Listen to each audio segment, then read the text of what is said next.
Alors, on va parler d'autonomie dans la Gemara. Vous savez, c'est ma spécialité. Vous m'entendez tous parler d'autonomie, promouvoir l'autonomie, etc. Le projet de l'autonomie dans la Gemara, qu'est-ce que c'est? En fait, ça sert à quoi d'être autonome? On va développer quelques questions. Pourquoi devenir autonome? La première dimension dans l'autonomie, c'est de comprendre, en fait, c'est quoi une Gemara? C'est quoi une Gemara? À quoi ça va servir, en fait? Quel va être l'effet?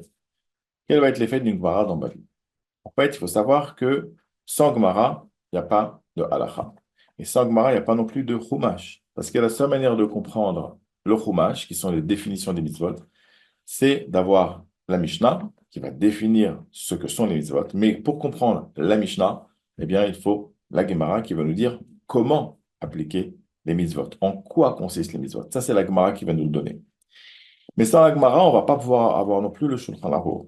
Parce que le Shulchan Aruch va être entièrement conçu sur les conclusions du chasse.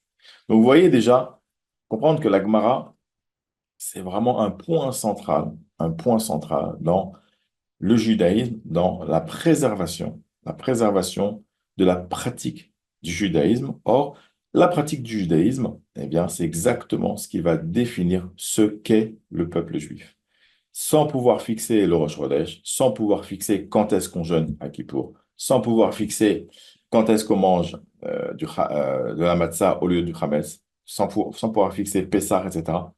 C'est fini, il n'y a plus de peuple juif, tout simplement. Donc vous comprenez que déjà, la dimension de la Gemara, c'est d'être le texte central qui va interpréter la Mishnah qui explique le Chumash et qui va permettre au Béné Israël, aux Juifs, d'avoir une halakha et donc de perpétuer eh bien, les comportements, la manière d'être de Avraham, Israël et Jacob.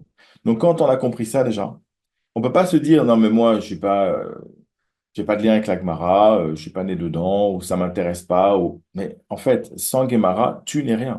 C'est tout. Tu as aujourd'hui l'impression de vivre sans Gemara et tu as l'impression de vivre une vie. Mais quand tu auras vécu en ayant à minima étudié, suivi des cours régulièrement, bien imprégnés de Gemara, même si tu n'es pas encore actif autonome, tu vas comprendre, déjà tu vas voir le monde d'une manière qui n'a rien à voir. Et si en plus tu arrives au stade de comprendre qu'est-ce que peut produire en toi, produire chez toi, le fait d'être autonome, le fait de toi-même dire un pshat dans la Gemara, le fait de toi-même fixer tes temps, qui vont t'amener à pouvoir ouvrir des livres de Moussa et comprendre et faire le pshat, parce que la manière de faire un pshat dans l'étude, dans n'importe quelle étude, que ce soit Chumash, Mishnah, Teilim, Shulchan Aruch, ce que vous voulez, cette manière-là de faire le pshat et de comprendre le message divin qui nous a été transmis par Moshe Rabbeinu et plus haut à travers les comportements par Avraham et Sakov, la manière de comprendre ça, elle est cachée en fait dans la méthode d'étude de la Gemara qui s'appelle l'autonomie dans la Gemara. À bientôt.